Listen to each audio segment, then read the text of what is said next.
कुछ नहीं चाहिए। लेकिन इस ससुरन को ये जो होते हैं सब ट्रेन जहां तक जाएगी वहां तक बिछाओ, गिट्टी बालू हेन तेन सीमेंट डालो, सड़क वाले को जहां तक जाएगी वहां तक सड़क बिछाओ। समझ में आएगी नहीं? अब सड़क बनाने में कितना खर्चा आता है, आइडिया लगाइए आपको अपना घर ढलैया में कितना आता है। इतनी सा घर ढलैया लगता है, तो नहीं अपने घर का सड़किया बनेगी ना, बस दुआरवा भर का, समझ में आ जाएगा कि सरकार कितना बनाती है, दुआरे भर में हो जाएगा। जबकि आप जिस सड़क को बनाते हैं वो पैदल चलने के लिए, वो ज्यादा क्षमता नहीं झेल पाएगा। वो ट्रक लोडेड पूरा बालू लोड लेके आएगी ना तो धंसा देगी उसी में, यहाँ पे नहीं संभाल पाएंगे, तो करोड़ों का खर्चा। जबकि ये सारे पैसे बच जाते हैं किसमें, पानी वाली जहाज।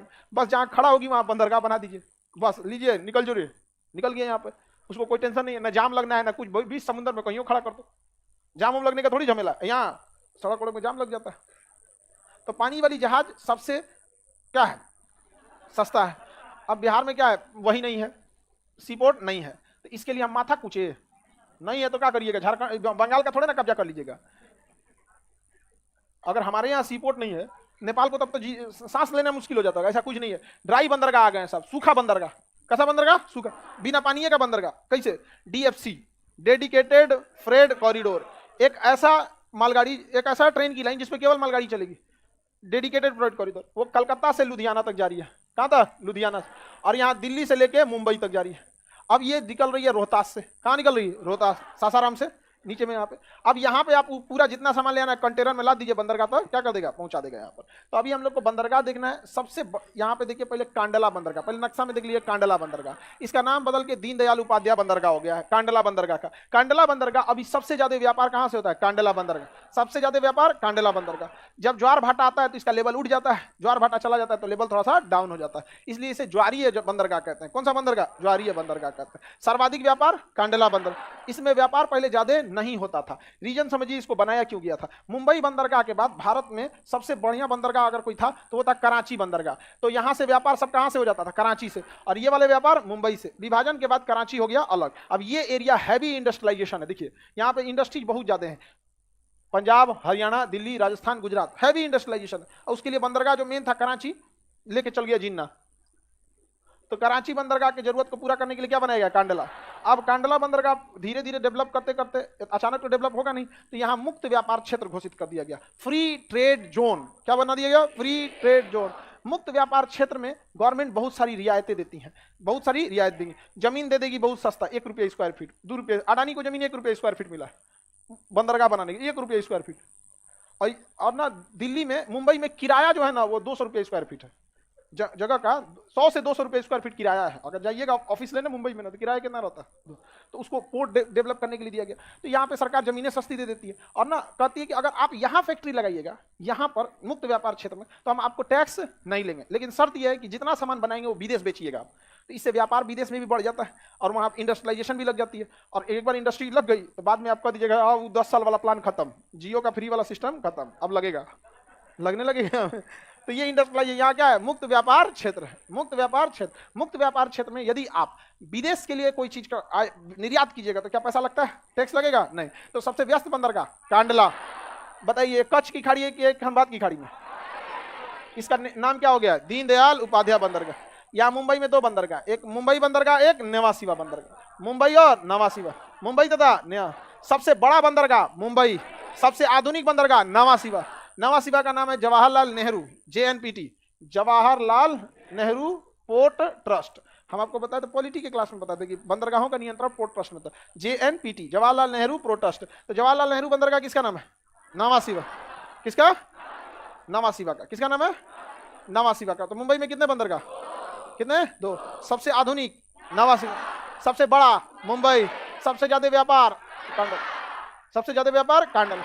तो कांडला में व्यापार का कई रीजन है, यहाँ से सामानें आती हैं सीधे लोड होके भेज दिया। मुक्त व्यापार क्षेत्र इसलिए ज्यादा लोड होता है बाहर जाने के लिए। और राजस्थान वगैरह के एरिया में खनन ज्यादा है, वहां से निकालिए एक्सपोर्ट कर दीजिए, पत्थर वगैरह का, बहुत सारा पत्थर वगैरह का यूज भी होता है। आगे बढ़े, हमारे यहाँ भी इंडस्ट्रियलाइजेशन ज्यादा है। रोहतास के एरिया में जाके देखिएगा तो वो सब एरिया हैवी इंडस्ट्रियलाइजेशन, लेकिन किसी को पता ही नहीं रहता, उसको कोई इतना ध्यान ही नहीं दिया गया। यहाँ पे हमारे यहाँ इंडस्ट्रियलाइजेशन को कभी ध्यान नहीं दिया गया, वरना इंडस्ट्रीज के लिए 2 चीजों की सबसे ज्यादा जरूरत होती है। एक, कच्चा माल इजिली अवेलेबल हो जाए, दूसरा सस्ता लेबर, जिसमें सबसे ज्यादा मायने रखता है सस्ता लेबर, क्योंकि उसको डेली चाहिए।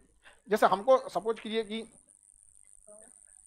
चीनी मिल बनाना है तो कच्चा माल उसके लिए गन्ना है, तो गन्ना एक के बार ना आएगा जी, पूरा मालगाड़ी ट्रेन लोड करके मंगा देंगे, तनी दूरे पड़े तब, लेकिन जो मजदूर काम करेगा तो 365 दिन काम करेगा। अगर मजदूरी महंगा मिल गया तो लॉस हो जाएगा। तो मजदूरी सस्ता, मजदूरों को चढ़ा चढ़ा के इंडस्ट्रीज में, इतना बिहार की इंडस्ट्रीज में स्ट्राइक कराया गया, हमारी मांगे पूरी करो, ये करो वो करो। डालमिया इंडस्ट्रीज बंद हो गई, डालमिया सीमेंट पर इतना बेहतरीन सीमेंट है। अब मजदूर जो होते हैं ना वो इमोशनल हो जाते हैं, उनको ये नहीं समझ में, अब वो बहुत ज्यादा तो क्वालिफाइड नहीं होते।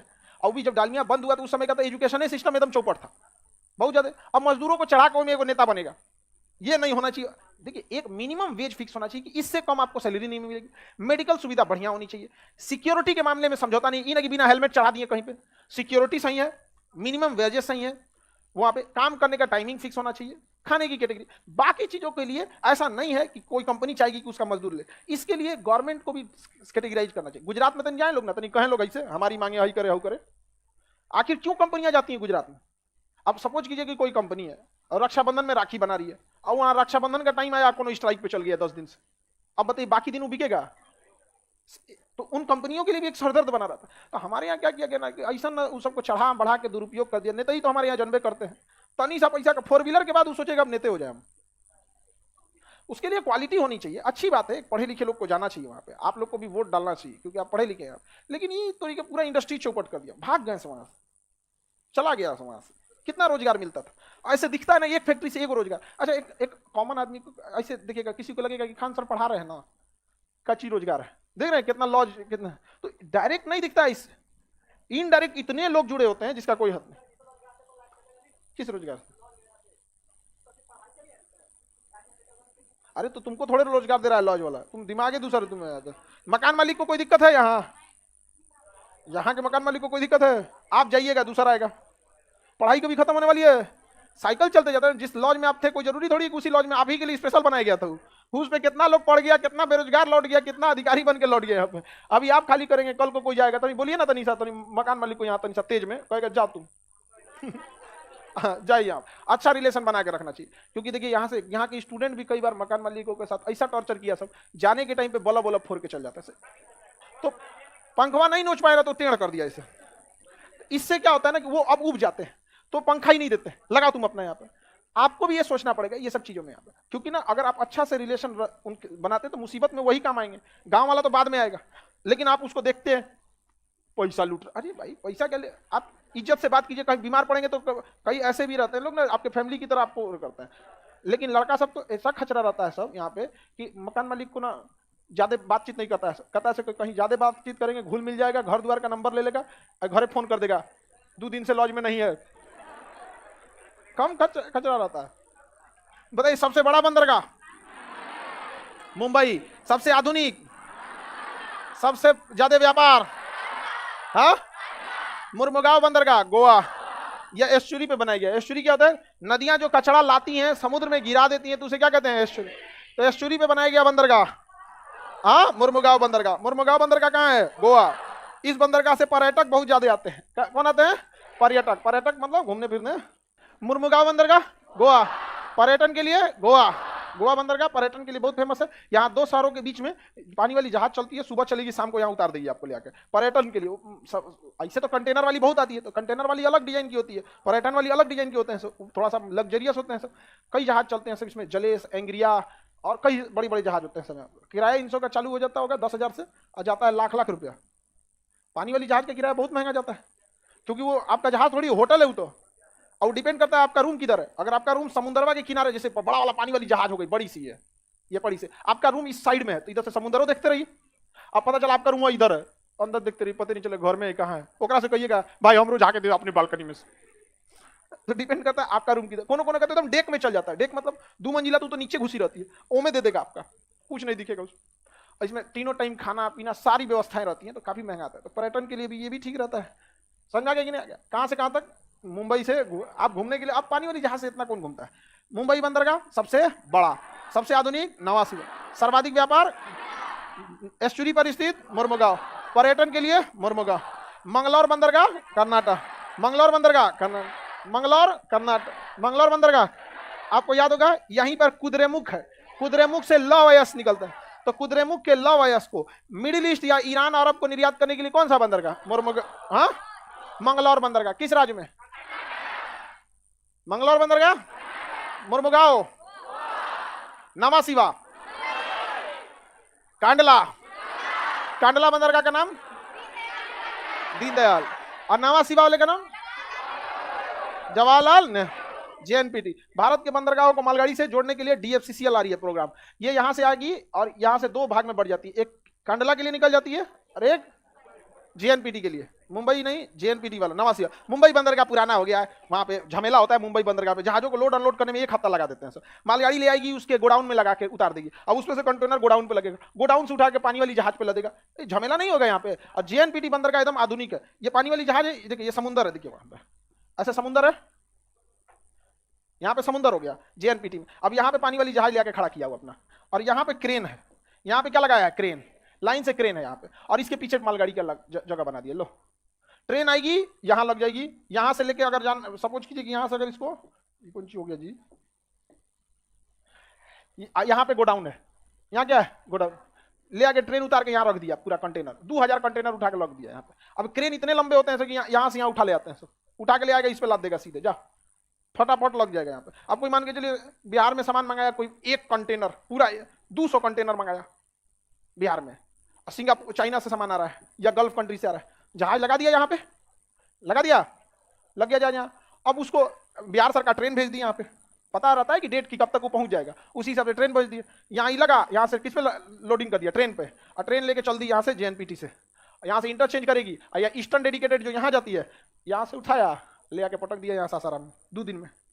समझ में आ गया नहीं? क्या पहले 1 हफ्ता लगता था, तो अब ड्राई बंदरगाह आ गए, सूखल बंदरगाह, सूखल बंदरगाह, बतिया तो बराबर है, अरे 2 दिन एक्स्ट्रा लगा, और कौन चीज ज्यादा लगा, जो पहले 1 हफ्ता लगता था, अभी कितना दिन लगा 2। अच्छा, इसमें कोई सवारी वाली ट्रेन नहीं जा सकती, नहीं तो सवारी वाली के लिए आदमी सौतेला व्यवहार करता था, मालगाड़िया को खड़ा कर देता 2-2 दिन, और सवारी वाले को ले जा रहा है, जबकि सरकार को फायदा मालगाड़ी से होती है, उसमें कुछ नहीं देना है, लाइट बत्ती कुछ नहीं, सीट कुछ नहीं, टीटी पानी टॉयलेट बात कुछ नहीं, समोसा झालमुड़ी पानी कुछ नहीं, यहाँ पे जहर खुनानी ये सब कुछ नहीं होता है यहाँ पे, जीआरपी सीआरपी ये सब कुछ नहीं, टीटी उटी कुछ नहीं, लाद दिया सीधे निकल दो यहाँ पे, एगो गार्ड ड्राइवर निकल दे, गार्ड साहब सिग्नल हो गया है, गाड़ी आगे बढ़ाइए, चल दिया यहाँ पे, जा निकल गया यहाँ पे, कुछ नहीं देना होता है। तो सरकार को फायदा किससे है, मालगाड़ी से, लेकिन हम लोग को झेलना पड़ता है।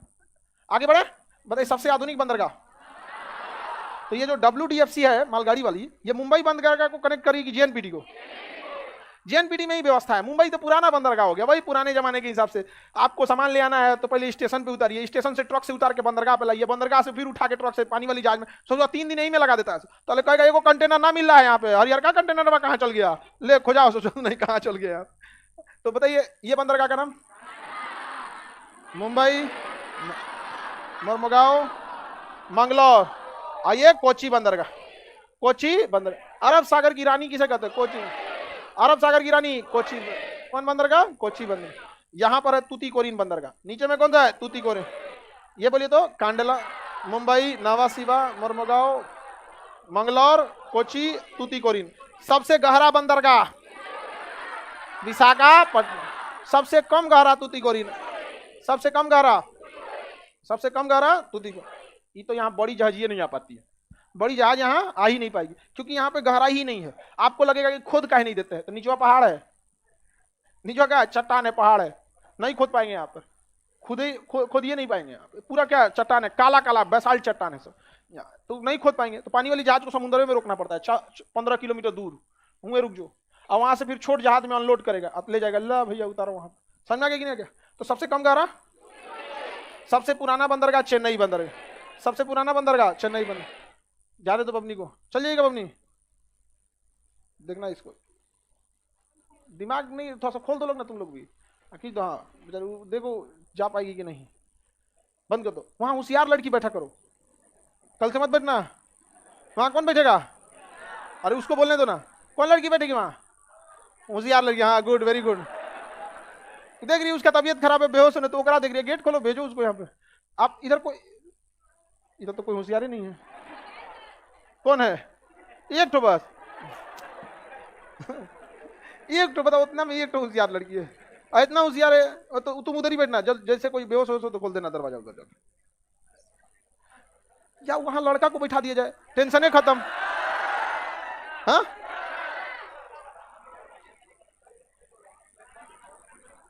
सबसे पुराना बंदरगाह, सबसे पुराना चेन्नई बंदरगाह, सबसे पुराना बंदरगाह चेन्नई। चेन्नई बंदर, वहां पे एक और बंदरगाह, एन्नौर बंदरगाह। चेन्नई, जैसे मुंबई में 2 बंदरगाह है ना, वैसे यहाँ पे भी कितना है? 2। एक का नाम है चेन्नई बंदरगाह, एक का नाम है एन्नौर। चेन्नई और एन्नौर, चेन्नई तथा एन्नौर, चेन्नई तथा एन्नौर। एन्नौर बंदरगाह निगम आधारित है, गवर्नमेंट ने इसे कारपोरेट सेक्टर को बेच दिया। समझ आ गया कि नहीं? मतलब कारपोरेट आधारित है, निगम मतलब क्या था? कारपोरेट। कई लोग मिलकर उसको क्या करते हैं? ऑपरेट करते हैं। जैसे मुंबई एयरपोर्ट भी तो अडानी का है, तो भी तो क्या है? कारपोरेट है। उसे क्या कहते हैं? कारपोरेट। सरकार ने बनाया एयरपोर्ट, बिजली पानी सारा व्यवस्था सेट कर दिया, सब कुछ सिस्टम कर दिया। अब आया भाई बंदर, जहाजिया चलाएगा कौन? एयरपोर्ट को कंट्रोल कौन करेगा?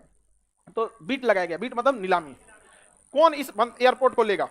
तो कहा गया कि जो भी एयरपोर्ट को लेगा वो पर पैसेंजर हमको एक चार्ज देगा। जैसे जितना पैसेंजर आए उतना चार्ज देगा। मिनिमम होगा 50 रुपया, एक पैसेंजर से 50 रुपया कम से कम लेंगे। तो बोली लगा, मिनिमम स्टार्टिंग है वो। अब बोली लगाओ, एक कोई कंपनी करिए 55, तो दूसरा कहता 65, अडानी आगे बोलता है 160। शांत सन्नाटा। ले गया कौन? अडानी। कौन ले गया? अब उसके अंदर दुकान लगाइएगा तो अडानी को पैसा, गाड़ी लगाइएगा पार्किंग अडानी का, वहां मॉल खोलेगा अडानी का, वहां पे लॉन्च खोलेगा अडानी, सब चीज अडानी। अब जैसे मुंबई, सिंपल सी बात करते हैं, दिल्ली बंदर, दिल्ली एयरपोर्ट का 4 करोड़ पैसेंजर जाते हैं दिल्ली एयरपोर्ट पे साल। डेली कैसे जाएगा रे गधा? 4 करोड़ डेली 4 करोड़ कैसे जाएगा? 7 जीरो है ना, 4 करोड़ लोग जाते हैं कहाँ? दिल्ली बंदर, दिल्ली एयरपोर्ट। सरकार अब जिम्मेदारी लेगी, सारा कंपनी को दे दी। एक पैसेंजर से कितना रुपया? जोड़ लीजिएगा, 16 चौको 64, कै को जीरो? 8 गो।